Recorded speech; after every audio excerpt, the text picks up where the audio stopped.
2014 সালের নির্বাচনের পর থেকে ওবায়দুল কাদের কিন্তু নানাভাবেই সামাজিক যোগাযোগ মাধ্যমে বেশ সরব ছিলেন। একই অ্যাঙ্গেলের পোজ, আবার এই পোজ, আবার এরকম, আবার পকেটে হাত, মানে একই জায়গায় বা কাছাকাছি কোনো জায়গায় এরকম নানান অঙ্গভঙ্গিতে প্রতিদিন 50টা 100টা ছবি তিনি আপলোড করতেন। কোনো ক্যাপশন কিছুই লিখতেন না। ওবায়দুল কাদের কিভাবে আলোচনায় আসেন? ঘড়ির মাধ্যমে, রোলেক্সের ঘড়ি, স্যুট, ব্লেজার, জুতা, এগুলো নিয়ে একবার একটা আলোচনা আসে কিন্তু, যে এত দামি দামি ঘড়ি তিনি পরেন কিভাবে বা তার আয়ের উৎস কি। উনি তো জায়েদ খানের মতো না যে এটা রোলেক্স, এটা এটা এটা কিন্তু রোলেক্স, এটা দাম এত টাকা, এই ব্লেজারটা অমুক ব্র্যান্ডের, এটা কিন্তু আমি কিনি না, আই এম নট বট ইট, এটা তারা আমাকে দেয়, বিভিন্ন জায়গায় পরে জায়েদ খান যাবে। এখন ওবায়দুল কাদের তো আর এই লেভেলের না, কিন্তু সাংবাদিকদের কৌতূহলী চোখ তো এগুলো খুঁজে বেড়ায়। তো দেখা যায় তার ঘড়ি সম্পর্কে যখন আলোচনা আসে তখন কিন্তু তিনি বলেন যে এগুলো আসলে আমি কিনি না কখনো, এগুলো বিভিন্ন সময় যখন দেশের বাইরে যাই বা দেশের বাইরে থেকে কেউ যখন আসে তখন আমাকে গিফট হিসেবে দেয়। প্রিয় দর্শক, আসসালামু আলাইকুম। আজকে বিশেষ একটি বিষয় নিয়ে কথা বলবো, যদিও পুরনো আপনাদের কাছে, তবুও আমরা নতুন আঙ্গিকে সেটিকে উপস্থাপনের চেষ্টা করব। ওবায়দুল কাদের 5 ঘন্টা বাথরুমে লুকিয়েছিলেন। আসলে সেই ঘটনা কতটা হৃদয় বিদারক হতে পারে, কতটা আনন্দদায়ক হতে পারে, কতটা মুক্তির হতে পারে, আজকে সেই বিষয় নিয়ে কথা বলবো। সঙ্গে আছেন সাংবাদিক এবং রাজনীতি বিশ্লেষক আকরাম। আকরাম, আপনাকে স্বাগত জানাচ্ছি। সো মাচ আজম ভাই। আকরাম, পুরনো একটি বিষয় আমরা একটু নতুন করে বন্ধুদের সামনে উপস্থাপন করতে চাই, যারা আমাদের দর্শক শ্রোতা রয়েছেন। আসলে ওবায়দুল কাদের 5 ঘন্টা বাথরুমে লুকিয়েছিলেন, কিভাবে এটি কি আদৌ সম্ভব? ওকে, এটা থ্যাংক ইউ যে বিষয়টা পুরনো হলেও প্রাসঙ্গিক, এটা নিয়ে আমরা কথা বলতে পারি। তবে শুরুটা আমি একটু ভালো খবর দিয়ে করতে চাই। আমার অত্যন্ত প্রিয় এবং বাংলাদেশের টেস্টের প্রথম সেঞ্চুরিয়ান আমিনুল ইসলাম বুলবুল, তিনি বাংলাদেশ ক্রিকেট বোর্ড বিসিবির সভাপতির দায়িত্ব নিয়েছেন, সেই জন্য তাকে অভিনন্দন। এবং আমরা তার কাছ থেকে অসম্ভব ভালো কিছু আশা করছি, যেহেতু একদম প্রফেশনাল একজন মানুষ। তিনি কিন্তু ক্রিকেট বোর্ড থেকে বিদায় নেওয়ার পর আপনার সিঙ্গাপুর, চীন, থাইল্যান্ড, মালয়েশিয়া সহ বিভিন্ন দেশে আপনার আইসিসির হয়েই দক্ষিণাঞ্চলে, এই এশিয়ার দক্ষিণাঞ্চলটাতে তিনি কাজ করেছেন, তার অভিজ্ঞতা রয়েছে। তো বুলবুল ভাইয়ের জন্য অনেক অনেক শুভকামনা, এবং পাশাপাশি বাংলাদেশ ক্রিকেট টিমের জন্য অনেক শুভকামনা, কারণ টিমের সময়টা এখন খারাপ যাচ্ছে। নিশ্চয়ই তাই, আমরা আশা করছি যে বাংলাদেশ ক্রিকেট টিম অনেক এগিয়ে যাবে। জি, এইবার আসি মূল আলোচনা, যেটা আপনি শুরুটা করেছেন। আপনি দুইটা শব্দ ব্যবহার করেছেন, এটা কতটা আনন্দের, কতটা হৃদয় বিদারক, বা এটা বলেছেন যে কতটা মুক্তির। ওবায়দুল কাদের বাংলাদেশে অসম্ভব আলোচিত, সমালোচিত এবং গুরুত্বপূর্ণ একজন ব্যক্তি। তিনি ঢাকা বিশ্ববিদ্যালয়ে পড়াশোনা করেছেন, সাংবাদিকতা করেছেন। তার রাজনীতি নিয়ে খুব একটা বিতর্ক না থাকলেও তার বেফাঁস কথাবার্তা নিয়ে বিতর্ক ছিল। পাশাপাশি এই রিসেন্ট যে দ্বিতীয় টাইমের যে ক্ষমতাটা ছিল 2014 সালের নির্বাচনের পর থেকে ওবায়দুল কাদের কিন্তু নানাভাবেই সামাজিক যোগাযোগ মাধ্যমে বেশ সরব ছিলেন। একই অ্যাঙ্গেলের পোজ, আবার এই পোজ, আবার এরকম, আবার পকেটে হাত, মানে একই জায়গায় বা কাছাকাছি কোনো জায়গায় এরকম নানান অঙ্গভঙ্গিতে প্রতিদিন 50টা 100টা ছবি তিনি আপলোড করতেন। কোনো ক্যাপশন কিছুই লিখতেন না।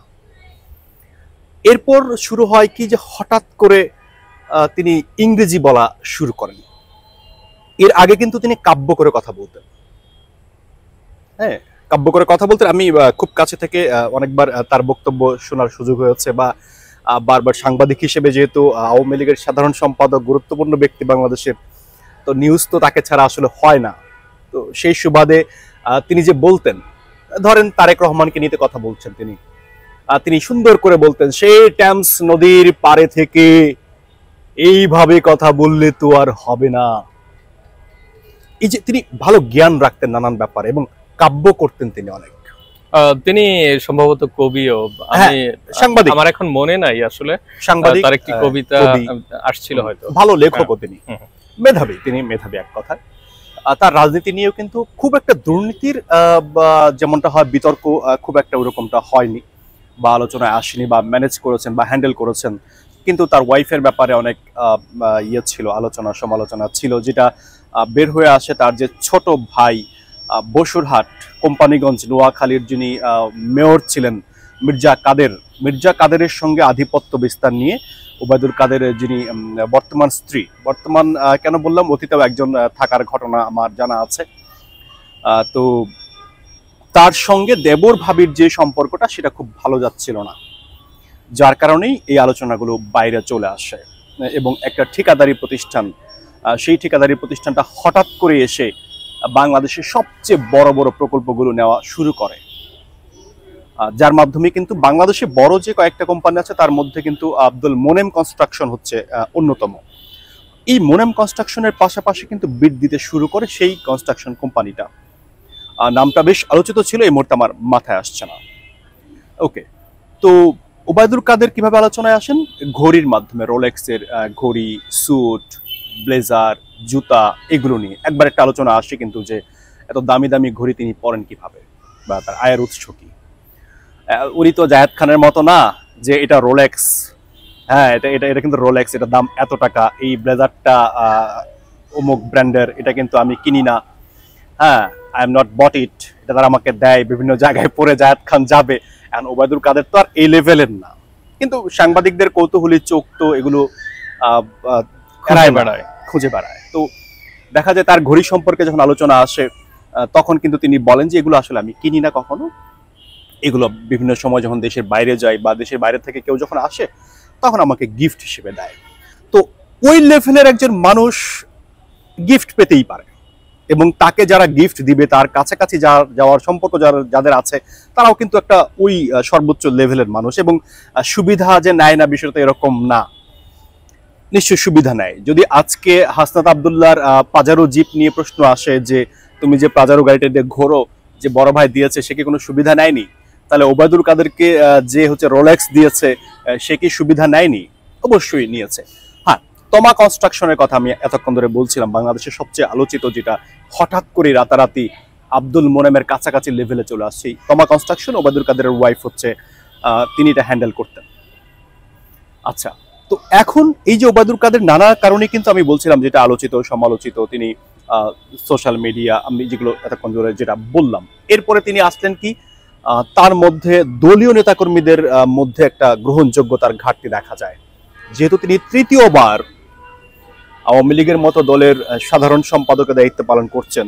নিশ্চয়ই তিনি শেখ হাসিনার আস্থাভাজন এবং শেখ হাসিনা তাকে যোগ্য মনে করেছে, বিশ্বস্ত মনে করেছে, জন্যই হয়তো তাকে দেওয়া হয়েছে। এতে করে কিন্তু তার দলের কিছু শত্রু তৈরি হয়েছে, যারা দীর্ঘদিন ধরে এই পদের আকাঙ্ক্ষায় আছেন তাদের মধ্যে তো একটা মন খারাপের কারণ হয়েছে। তো সেখান থেকেও কিছু ইস্যু তৈরি হয়। আপনি জানেন যে 5ই আগস্টের আগে যখন জুলাইয়ের উত্তাল দিনগুলোতে ছাত্রলীগ, আওয়ামী লীগ, যুবলীগ থেকে শুরু করে প্রত্যেকেই যখন আপনার এই আন্দোলন প্রতিহত করার জন্য রাস্তায় জমায়েত হওয়ার চেষ্টা করছিল বা দলীয় মিটিং হচ্ছিল, তখন কিন্তু পার্টি অফিসের সর্বশেষ যে মিটিং ওবায়দুল কাদের করে সেখানে কিন্তু তার সামনেই ভুয়া ভুয়া একটা স্লোগান ওঠে, কারণ তার মধ্যে দীর্ঘদিন ক্ষমতার বলয়ে থাকার কারণে একটা আত্মহংকার চলে আসে। মানুষ তো আত্মহংকার আসাটাই খুব স্বাভাবিক। আর সেই সঙ্গে একটু অ্যাড করতে পারেন, আমি কিন্তু তাকে বেশ কয়েকবার খুব বেশি রাগান্বিত হতে দেখেছি। হ্যাঁ, মানে এত রাগ কেন? এখানে দেখেন ব্যাপারটা হচ্ছে কি, আমি আপনাকে বলি, ওবায়দুল কাদেরের বয়সটাও আপনাকে বুঝতে হবে, এবং সেই লোকটা মৃত্যুর খুব কাছাকাছি জায়গা থেকে ফিরে এসেছে। ওপেন হার্ট সার্জারি হয়েছে তার, সিঙ্গাপুরে চিকিৎসা হয়েছে। এরপর হয়েছে কি যে ধরুন মেজাজ ধরে রাখতে পারতেন না, এটা একটা বয়স পরে মানুষের এমনটা হয়। আমরা যদিও বলি মানুষ যত বড় হয় তত বিনয়ী হয়, কিন্তু বড় হওয়া আর বয়স্ক হওয়ার মধ্যে কিন্তু তফাৎ আছে। এবং ডায়াবেটিস থাকতে পারে, ডায়াবেটিস থাকলে কিন্তু মানুষের মেজাজ খিটখিটে হয়ে যায়।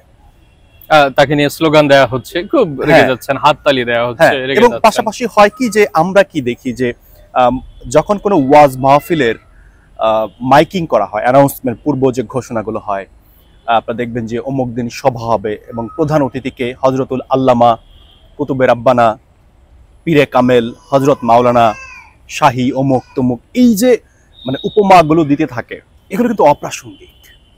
ধরেন বাংলাদেশে মিজানুর রহমান আজহারি নামটা যথেষ্ট, এরপরে দেলোয়ার হোসেন সাইদি নামটা যথেষ্ট, ঠিক কিনা? Right. এর সঙ্গে এত কিছু লাগানোর তো দরকার নাই আসলে।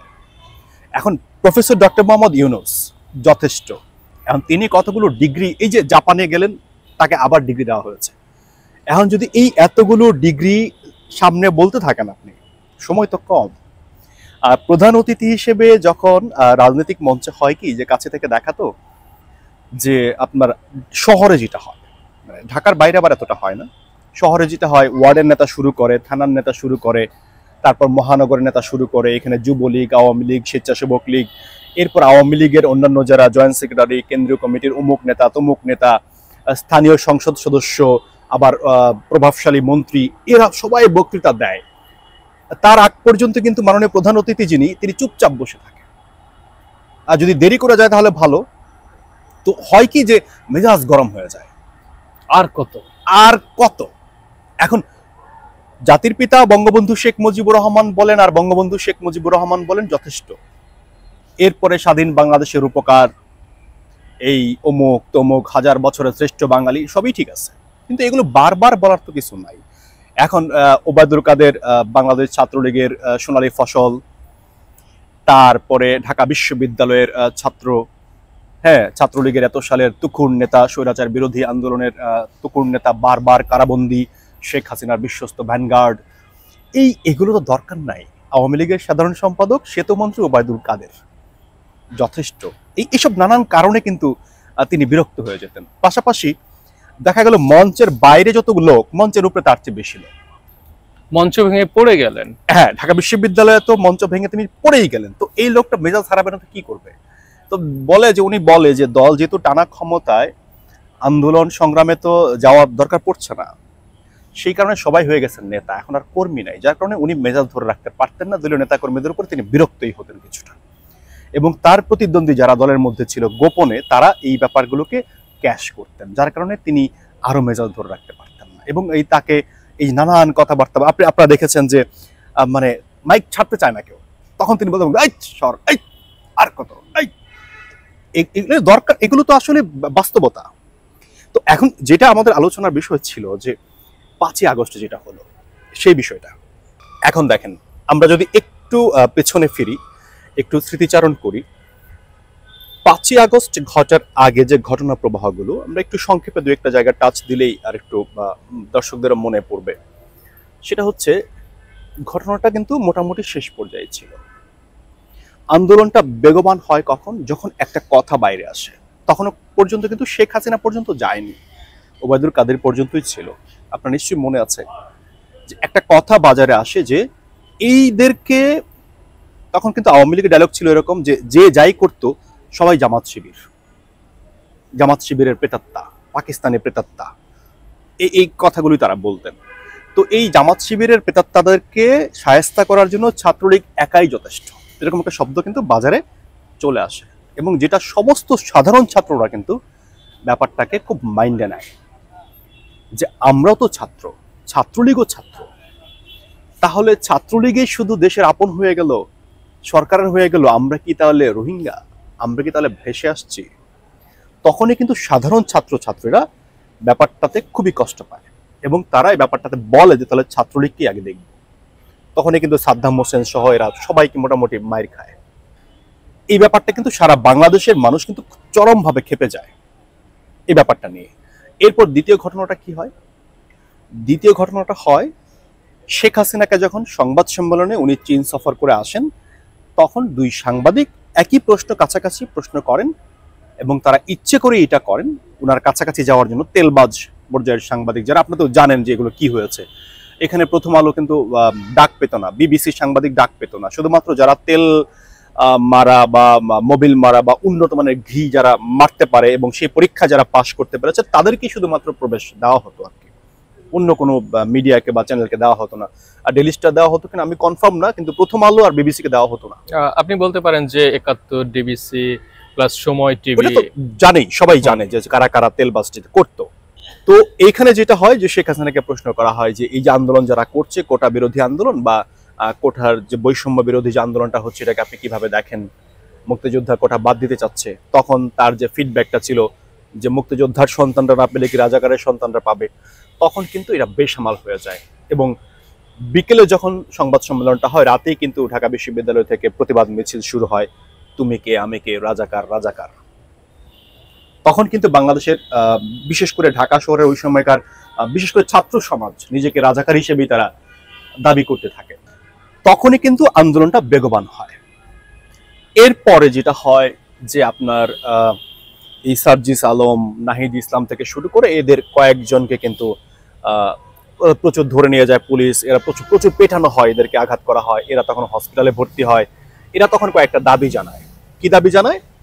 যে এই রায় বাতিল করতে হবে, পাশাপাশি স্বরাষ্ট্রমন্ত্রী আসাদুজ্জামান খান কামাল এবং ওই যে ওবায়দুল কাদের, ছাত্রলীগ একাই যথেষ্ট, এই দুইজন ব্যক্তির পদত্যাগ তারা দাবি করে।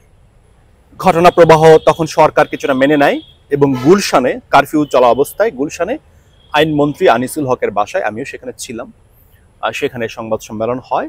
এবং আপনি নিশ্চয়ই, আমার মনে আছে, আমি শনিবারে হাইকোর্টের স্পেশাল একটা বেঞ্চ বসে, সেখানে তারা এই রায়টাকে বাতিল করে আইনমন্ত্রীর বাসায় সেটাকে কিন্তু ঘোষণা দেওয়া হয়। আমার যদি ভুল না হয় 83% হচ্ছে মেধা কোটা এবং 5% বোধহয় উপজাতি, বিভিন্ন কিছু মিলে। আমার ঠিক এক্সাক্ট ফিগারটা এখন আর মনে নেই। আসলে তখন আমরা একটা ভিডিও করতে চেয়েছিলাম, কিন্তু আমাদের করা হয়নি। তো তখন কিন্তু আমি ওখানে ছিলাম, এটা মোটামুটি ক্লিয়ার হয়ে যায়। এরপরে যে সমস্যাটা ঘটে, ঠিক এরপরে এরা হসপিটালে চিকিৎসা নিচ্ছে, সেখান থেকে ওই যে বাটুল ডিবির যে ছিল, দায়িত্বে ছিল হারুনুর রশিদ আর এই আসাদুজ্জামান খান কামাল, এরা দুজন মিলে কিন্তু এদেরকে হসপিটাল থেকে জিম্মি করে ডিবি অফিসে নিয়ে যায় ভাতের হোটেলে ভাত খাওয়ানোর জন্য। হারুন তো অনেক মানুষকে ভাত খাইয়েছে তার হোটেলে, এদেরকে খাওয়াইতে গিয়েই হারুন সর্বনাশ করে ফেলল। তখন কিন্তু আর আন্দোলনটাকে আর আটকে রাখা যায়নি। ওর কি রান্না ভালো হয়নি এরকম কিছু? রান্না ভালো হয়নি, বা ওদের খাওয়ার পর ফুড পয়জনিং হয়েছে, বা এদের পেট ভরেনি, এমনটা হইতে পারে, বা এরা ঠিক মতো পেমেন্ট দেয়নি, সেজন্য হারুন খেপে গেছে। হতে পারে না, নানান ঘটনা হতে পারে। এখন কি হয়েছে না হয়েছে আমরা জানি না, এটা যারা খেয়েছে তারা বলতে পারবে যে মানে আসল বিষয়টা কি। খাওয়ার পরেও আপনাদের মধ্যে কৃতজ্ঞতা বোধ কেন ছিল না? লোকটা এত মানুষকে ডেকে নিয়ে খাওয়ায়, আপনারা বুঝলাম না কি করলেন। যাই হোক, এই হচ্ছে ঘটনা। তো এই ঘটনা থেকেই কিন্তু মোটামুটি 5ই আগস্ট চলে আসে। তো 5ই আগস্টে নেট তো মোটামুটি বন্ধ ছিল, বা অনেকের ছিল না, থাকলেও স্পিড ছিল না। এর মধ্যে আপনি জানেন যে স্যাটেলাইটে অতিরিক্ত বৃষ্টি হওয়ার কারণে স্যাটেলাইটে পানি ঢুকে যায়, তো ইন্টারনেট বন্ধ হয়ে যায়। এর পাশাপাশি আপনার একবার নেট বন্ধ হয়ে যায়, আরেকবার নেট বন্ধ করে দেওয়া হয়। নেট বন্ধ করা হয়নি, বন্ধ হয়ে গেছে। আরেকবার হচ্ছে বন্ধ হয়ে গেছে, আমরা করেছি বন্ধ। এরকম নানান ঘটনা চলতে থাকে।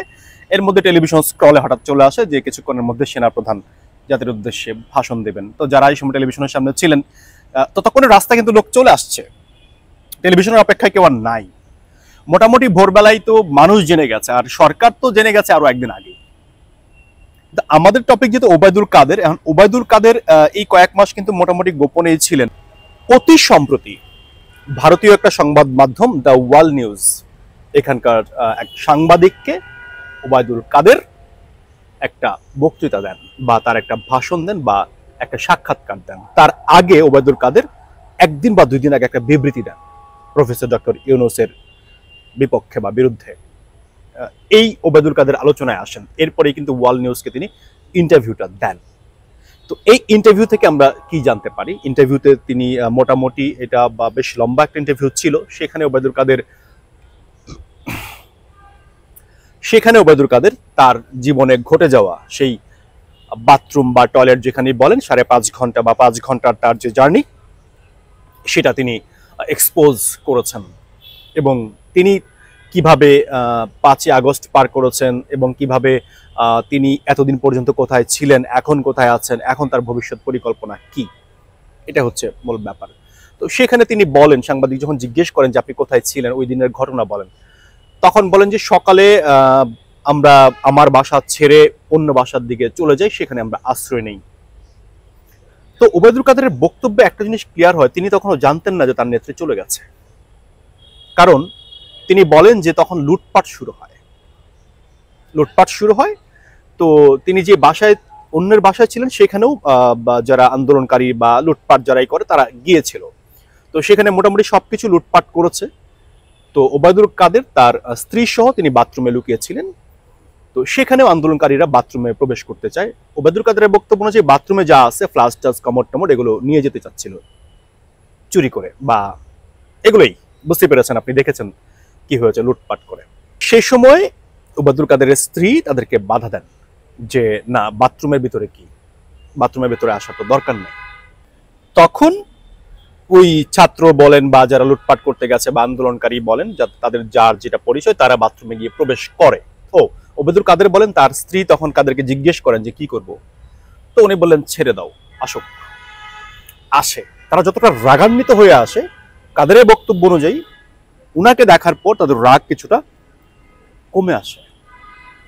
তখন নাকি তারা হাসতে হাসতে বলে, আপনি এনে কি করেন, আপনার নেতৃত্ব গেছে, ভাগছে, আপনি এনে কি করেন। তখন কাদের তো আসলে অসুস্থ মানুষ, ওপেন হার্ট সার্জারি হয়েছে, তাছাড়া এত বড় একটা ঘটনা, তিনি মানসিকভাবে ভেঙেও পড়েছেন। তখন এখানে কয়েকটা ছেলে পেলে বলে যে চল এর পাবলিকের কাছে তুলে দেয়, গণধুলাই দিয়ে ওরে মেরে ফেলো। আবার কেউ কেউ বলে ওরা আর্মির কাছে তুলে দেয়। আবার কেউ বলতেছে না না দাঁড়া। তো অনেকে বলে আমরা আপনার সঙ্গে ছবি তুলি। তখন বাথরুমে তার সাথে সেলফি উঠানো হয় এবং তার কিছু ছবি তোলা হয়, এবং তার বক্তব্য অনুযায়ী বাথরুমের মালামাল লুটপাট করা হয়। তখন এখানে কিছুটা অবিশ্বাস্য কথা আছে, কিছুটা একেবারে উনি যেটা বলেছেন আমার কাছে গ্রহণযোগ্য মনে হয়নি। তিনি বলেছেন এখান থেকে কিছু ছেলে তাকে একটা মাস্ক পরিয়েছে, তাকে একটা শার্ট পরিয়েছে তাদের মধ্য থেকে, তারপর তাকে হচ্ছে রাস্তায় নিয়ে যায়, সেখানে একটা অটো রিক্সা করে, সেই অটো রিক্সাতে করে তাকে এবং তার স্ত্রীকে রোগী সাজিয়ে তাকে এক জায়গায় সরিয়ে নেওয়া হয়। কোন দিকে সরিয়ে নেওয়া হয় তিনি বলেননি, সেটা কি উত্তরের দিকে গেছে, মানে ধানমন্ডির দিকে নাকি মিরপুরের দিকে, সেটা বলেননি তিনি। তাকে সরিয়ে নেওয়া হয় এবং ছাত্ররা বলে যে আমার চাচা চাচি অসুস্থ, আপনারা তাকে যেতে দেন, এবং ওবায়দুল কাদের চলে যান। এবং 3 মাস তিনি ঢাকায় থাকেন। 3 মাস পরে তিনি 3 মাস চিন্তা করেছেন যে ঢাকায় বসে দলের জন্য কিছু করা যায় কিনা। বিভিন্ন আন্দোলনে তিনি ঘি ঢালার চেষ্টা করেছিলেন। তখন আপনি জানেন যে একটা অসন্তোষ চলতেছিল, শ্রমিকদের আন্দোলন চলছিল, অমুক আন্দোলন তমুক আন্দোলন, কিন্তু সেখানে কোথাও সুবিধা করে উঠতে পারেননি তিনি, খুব একটা সুবিধা কিন্তু করে উঠতে পারেননি। তখন তার মনে হইলো, বা তিনি নাকি যেমনটা হয়েছে, তার নেত্রী যিনি সাবেক প্রধানমন্ত্রী শেখ হাসিনা বলেছেন যে তুমি আগে নিজে ভালো হও, নিজে বেঁচে থাকো, তারপর বাকিটা করো, আপাতত দেশ ছাড়ো। তারপর তিনি তার সুবিধা মতো সিস্টেমে তিনি দেশের বাইরে চলে যান। তখনও সাংবাদিকের প্রশ্ন ছিল যে আপনি নিজেকে দায়ী মনে করেন কিনা, বা আপনার বিরুদ্ধে একটা অভিযোগ আছে, আপনি বলেছেন যে ছাত্রলীগকে লেলিয়ে দিয়েছেন। তখন তিনি বলেন যে এই কথা আমি বলিনি, এই কথা বলেছে লন্ডনে থাকা আমাদের একজন ব্যারিস্টার, অর্থাৎ তিনি বলেছেন হার্পিক মজুমদারের কথা। হার্পিক মজুমদার মিন্স হচ্ছে, ওর নাম কি, ভালো নাম নিঝুম মজুমদার। আসলে হার্পিক বলতে বলতে ওর ভালো নামটা আমি ভুলে গেছি। সে নাকি এই কথাটা লন্ডন থেকে বলেছে যে ছাত্রলীগই যথেষ্ট, এবং এটা ওবায়দুল কাদেরের নামে ব্যবহার করা হয়েছে, যার কারণে ওবায়দুল কাদের এই। তার মানে এটা যদি ঠিক হয়ে থাকে, তাহলে ওবায়দুল কাদেরের উপরে যে এলিগেন্সটা আসছে, যে অভিযোগটা আসছে, সেটা আসলে ওবায়দুল কাদেরের নিজের মুখের বক্তব্য না।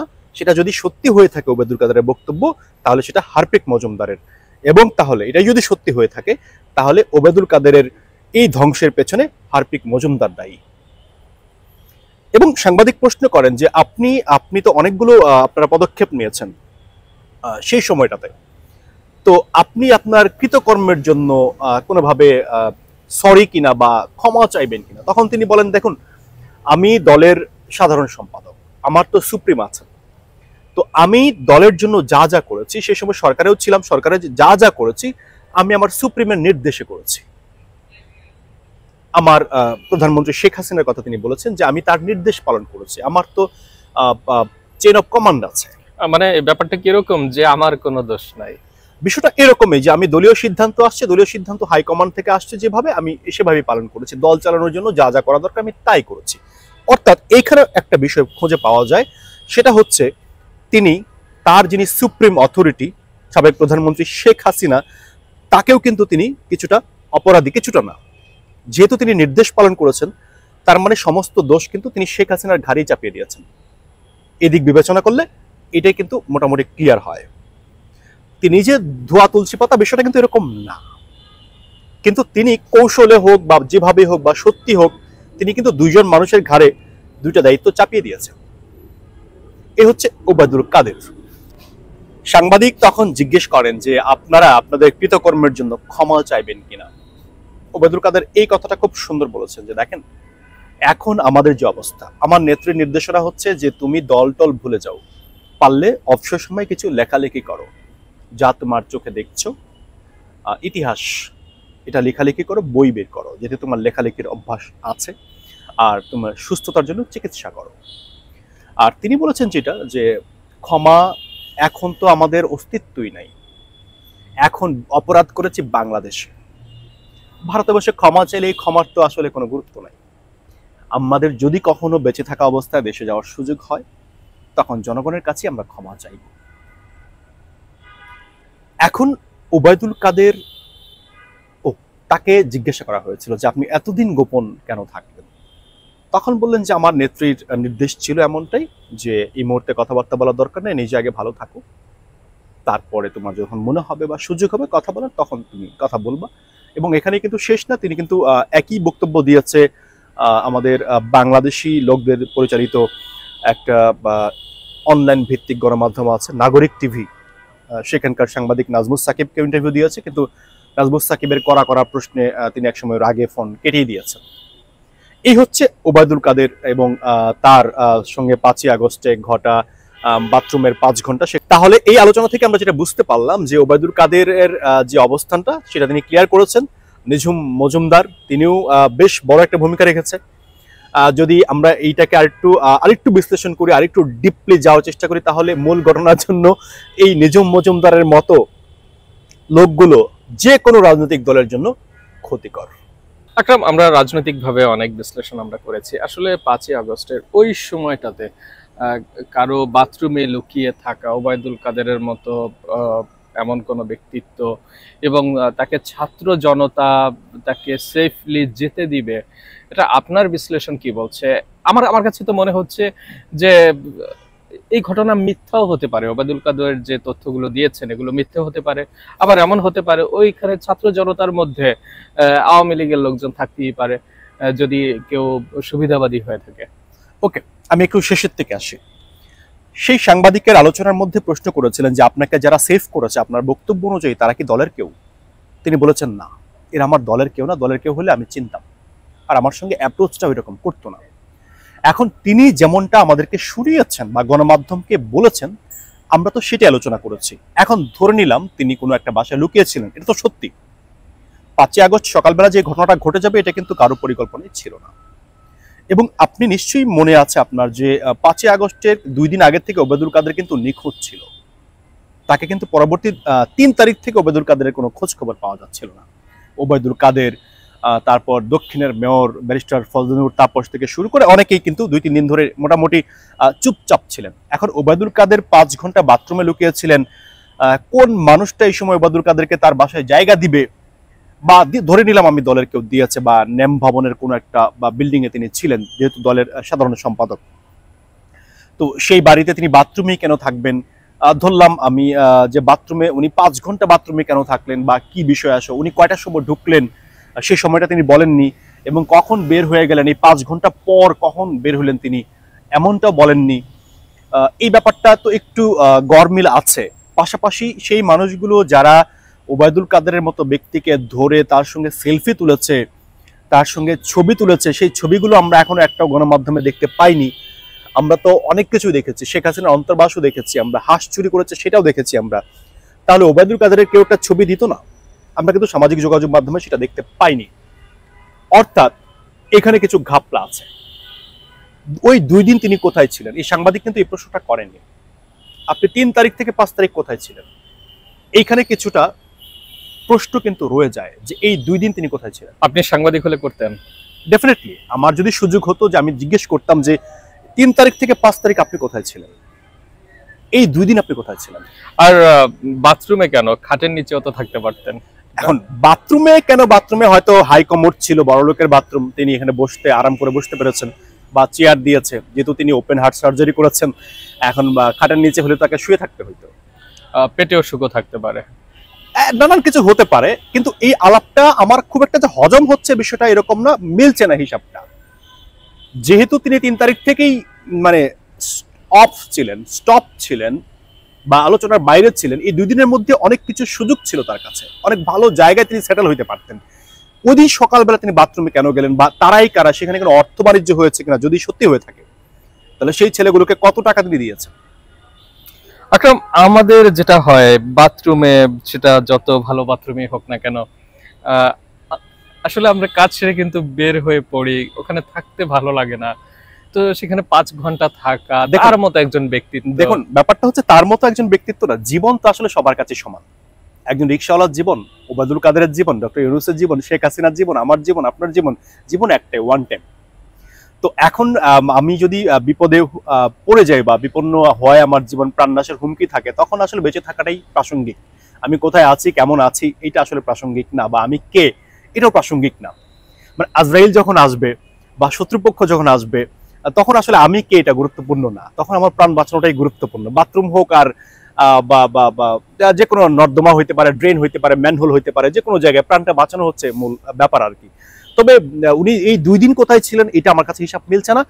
এবং এই 2 দিনে উনি সকালবেলায় বাথরুমে কেন গেলেন, মানে আরো ভালো জায়গা তার জন্য যেতে পারতো। কাজে এই আলাপটাতে কতটা গ্যাপ আছে বলে আমার কাছে মনে হচ্ছে।